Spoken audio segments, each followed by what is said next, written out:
Hey, welcome back. Today we're going to make a dish called Texas Caviar. I learned this recipe from a friend of mine, Joe.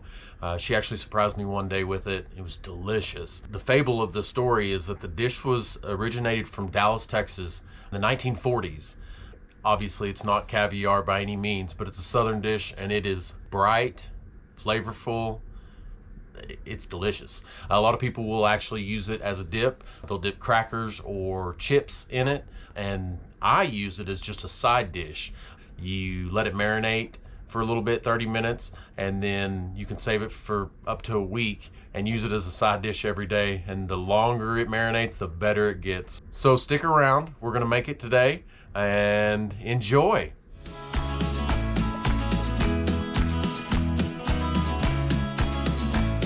All right, the ingredients are pretty simple. It's all in this pot right here that I have. 1 or 2 batches of green onions. You'll need a purple onion or a red onion. You'll need 4 bell peppers. This is adding for color and flavor of the dish. You need an orange bell pepper, red bell pepper, yellow bell pepper, and of course a green bell pepper. And we'll need a bunch of cilantro. And we're gonna need 4 jalapenos. I don't like really spicy dishes. I always get 4 because I taste test them, which sounds like a horrible idea, but I do. I make sure that all the seeds and everything are out, and then I'll chop them up. You'll need 5 tomatoes. You'll need Italian dressing.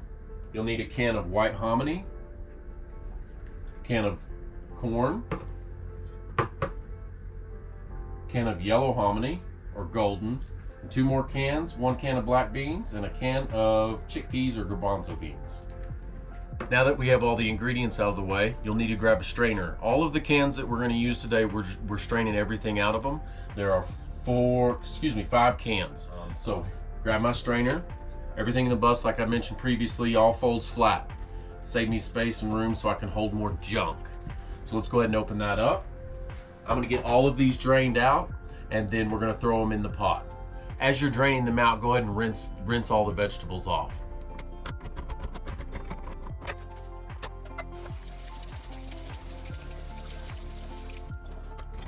All right, now I have all the canned goods rinsed off and placed in the pot. Let's stir this up a little bit. Now we're going to chop up the rest of the ingredients. We'll start with the bell pepper. As I mentioned previously, to keep the seeds out and make your cutting easier, if you just cut along your ribs here and cut them out, it'll leave the seeds intact with the stem. I'm gonna go ahead and get all those chopped up, and then we'll place them in the pot. All right, I'm gonna go ahead and chop up the bell peppers. Here's those ribs I was talking about earlier. You'll notice, see how the seeds remain where they don't need to be. This is kind of a harder one to tell by the color of the bell pepper, but gives you the idea. Again, on the ribs, this one's got a lot more. So we kind of just stay close. See, it leaves the seeds in place. All right, the bell peppers are all cut up now. Now I'm gonna use my chopper. All right, so now we're just going to cut these to fit into my chopper and chop away.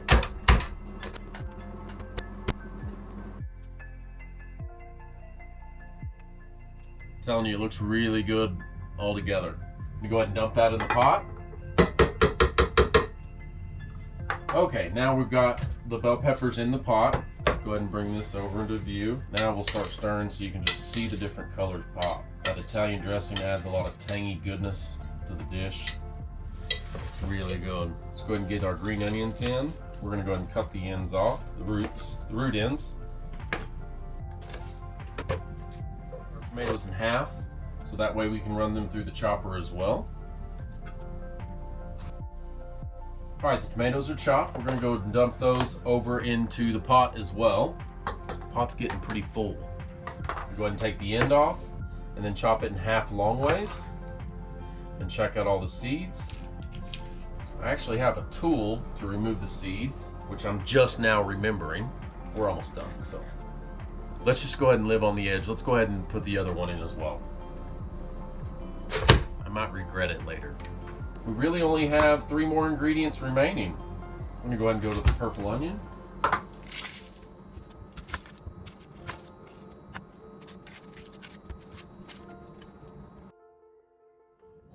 These onions are stout.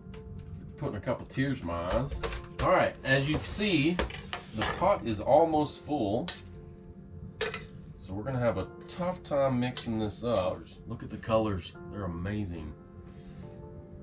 Let's go ahead and get the cilantro in. We're gonna go ahead and just do a rough chop of these.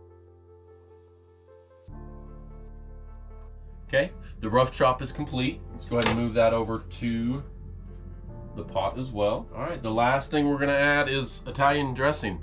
You are gonna get the big one, 24 ounce, and you're gonna use all of it in the pot. This will help marinate all the vegetables together, give it a little zing and zang on it. Lets all the flavors meld together, lets those vegetables kind of sing with each other. We're gonna use the whole bottle. This is a 24 ounce bottle. Slide back over. We're just gonna go ahead and just squeeze it all in there. And that bottle is officially empty. Now the last thing to do is just stir all the ingredients together. Try not to make a mess. I'm really good at that, which we've seen in other previous videos.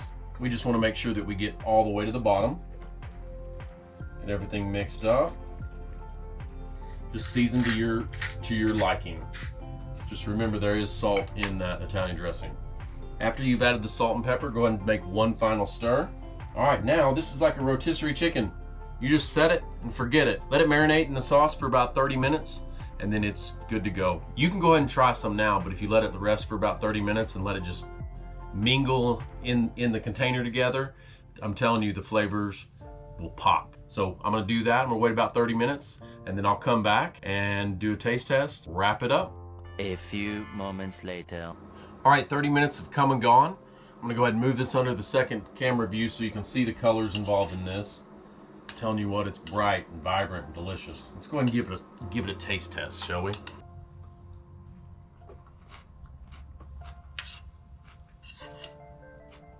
The fresh vegetables are delicious. It's got that zing and zang of that Italian dressing. The only thing I can see here, it needs a little bit more pepper. Those jalapenos were hot. This is a great summer dish. It's also good for sides in the winter as well. Definitely try making it. And like I mentioned previously, the longer you let it sit in the fridge, the better it gets. So make this today, enjoy it, let it meld, share with friends and family. It's just bright and powerful, colorful of course, good for the eyes, great for the stomach. Pretty healthy dish as well. Make it for summer. It's great during the summer because it's light. Also, I obviously doing it for winter. We're supposed to be down to 2 degrees for the next 2 days. So it's gonna be quite chilly, and living in the motor bus makes it a fun adventure. So if you wouldn't mind, like, share, and subscribe. So until next time, eat up, have fun, and we'll see you soon.